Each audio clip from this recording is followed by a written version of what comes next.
Bonjour à tous et bienvenue dans le journal de la semaine pour une revue de l'actualité scientifique.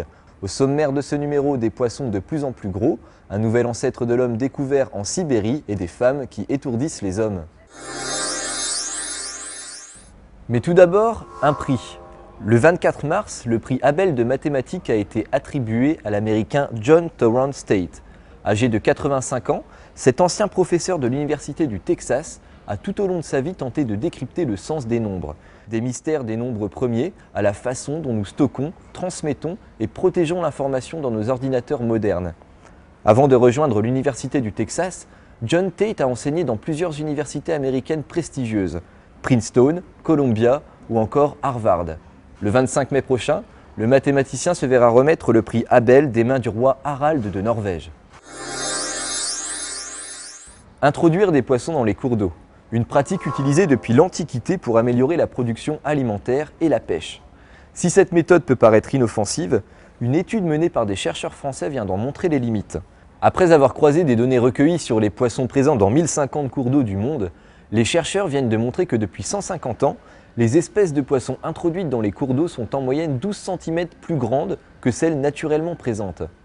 Augmentant ainsi la taille moyenne des communautés de poissons des rivières d'environ 2 cm, cette évolution, qui résulte du choix délibéré de l'homme d'introduire de grosses espèces dans les cours d'eau, aurait des conséquences écologiques.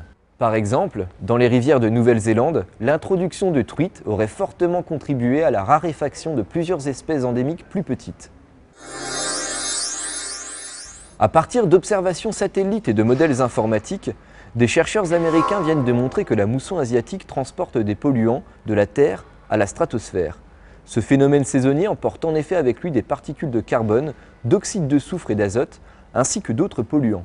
Une fois dans la stratosphère, ces polluants circulent autour de la Terre pendant des années avant de retomber dans l'atmosphère ou de se désintégrer. Si la mousson a un effet sur la circulation des polluants, il semblerait qu'eux-mêmes agissent sur l'intensité de la mousson. Parlons d'une découverte qui pourrait agrandir la famille des ancêtres de l'homme. Un homo encore inconnu a en effet été identifié à partir d'une phalange mise au jour en Sibérie, dans les montagnes de l'Altaï. À partir de quelques dizaines de milligrammes de poudre d'os, des chercheurs de l'Institut Max Planck sont parvenus à extraire et à séquencer l'ADN mitochondriel de cet ancêtre. Puis, ils l'ont comparé à l'ADN mitochondriel d'Homo sapiens et de Néandertal. Résultat, cette analyse génétique montre que ce bout d'os appartient à un homme vivant il y a 40 000 ans, voisin des Néandertals et des premiers hommes modernes. La preuve, si cela se confirme, qu'au moins 3 espèces cohabitaient sur la planète à cette époque. Mais revenons à l'homme moderne. On le soupçonnait de changer de comportement en présence de la jante féminine. Une étude australienne en apporte désormais la preuve. Dans un skatepark de Brisbane, 96 jeunes hommes âgés d'une vingtaine d'années, tous amateurs de skateboard, ont participé à une série de tests. 43 d'entre eux ont dû réaliser certaines figures devant des hommes et les 53 autres accomplir les mêmes figures sous le regard de jeunes femmes. Pour les deux groupes, des tests sur la variation du taux de testostérone ainsi que sur l'évaluation de leur rythme cardiaque ont été effectués afin de déterminer leur niveau de stimulation sexuelle. En présence des jeunes femmes, les chercheurs ont observé que le taux de testostérone des participants mâles augmentait, que les prises de risque étaient plus importantes et que le taux d'abandon, lui, était plus réduit. Rien de très nouveau à vrai dire, les femmes fatales ayant de tout temps rendu les hommes plus primitifs quand il s'agit de les séduire. Nous recevons maintenant Alvaro Cassinelli, artiste scientifique ou scientifique artiste, qui va nous expliquer comment mêler art et haute technologie.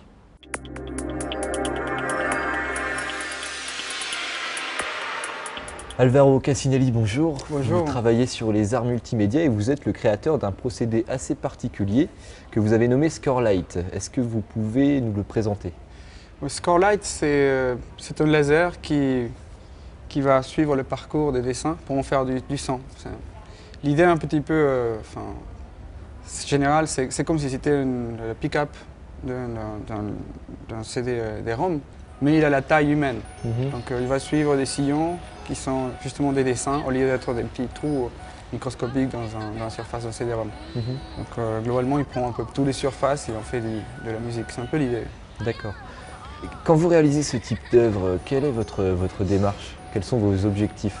Cette œuvre, c'est quelque chose que j'ai vu qu'on pouvait faire, qui était peut-être intéressant à partir d'une technologie que je suis en train de développer aussi au laboratoire, plus pour faire de la recherche sur d'autres domaines, sur des tracking des mains, enhancement, comme on dit, des contrastes dans des images. À partir de là, à un moment, on trouve quelque chose qui marche bien, par exemple suivre les contours et en faire un son qui fait des rythmes, c'est joli. Donc je prends cette technologie, j'en fais une œuvre qui on peut peut-être la contempler de façon isolée, sans toute l'histoire, sans toutes les connexions entre la recherche que je fais. Mais c'est difficile parfois d'expliquer exactement comment j'arrive à ça. En général, je constate qu'il y a un truc intéressant à faire. D'accord. Dans quel type de recherche scientifique cela s'inscrit-il? Mais bon, déjà, les interfaces homme-machine, comme je le disais tout à l'heure, en utilisant des technologies un petit peu avant-garde, au lieu de, par exemple, utiliser des caméras, des ordinateurs qui vont faire un traitement d'image et ensuite afficher des choses sur un head-mounted display, juste comme ça. C'est plutôt l'idée de, comme je vous disais là, envoyer de la lumière sur des surfaces, utiliser des technologies optiques. Justement, dans le même esprit, vous avez obtenu un prix pour un écran souple, tactile. Vous pouvez nous le présenter également? Oui, voilà.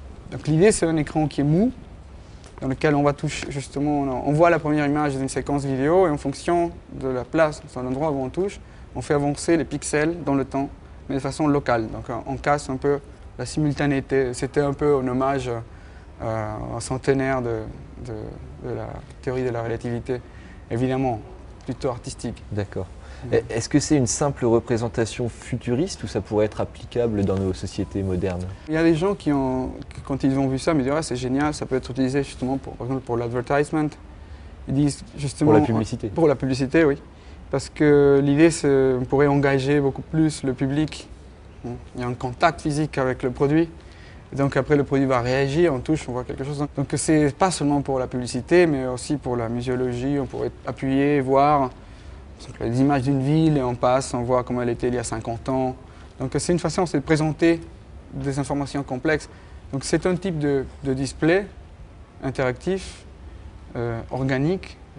C'est justement ça, c'est un aspect qui m'intéresse beaucoup. C'est tous les écrans aujourd'hui, les displays LCD, on ne peut pas les toucher, ils sont rigides, ils sont froids. Donc l'idée c'était d'en faire quelque chose d'organique.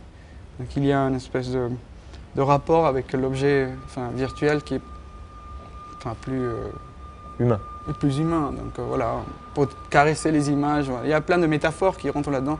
Ça permet de changer un peu le mode d'interaction. Alvaro Cassinelli, une dernière question. Plus artiste scientifique ou scientifique artiste? C'est une question que je me pose toujours. Je pense que j'essaie de garder les deux statuts. Jouer un peu à être… à n'importe quel moment, je me laisse tomber d'un côté ou d'un autre en fonction du public. Parce que vraiment, je pense que ce n'est pas une question de non, c'est l'attitude que j'ai par rapport à mon travail.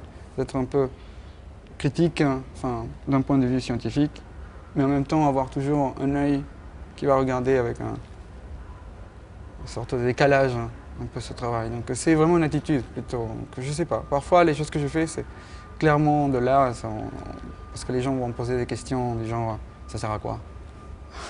Mais quand même, ils aiment bien jouer. Donc ça ne me traumatise pas qu'ils posent des questions. Mais par contre, si je présente la même chose plutôt du côté scientifique, il faut pouvoir justifier. C'est faire le lien entre les arts et la science. Ouais, je reste un peu sur cette double, comment on dit, chapeau. Oui, on peut dire ça. Alvaro Cassinelli, merci beaucoup. Et merci à vous. Ce numéro est terminé. Rendez-vous vendredi prochain dans cette même émission pour une revue de l'actualité scientifique ou bien sur le site de Science Actualité. À la semaine prochaine.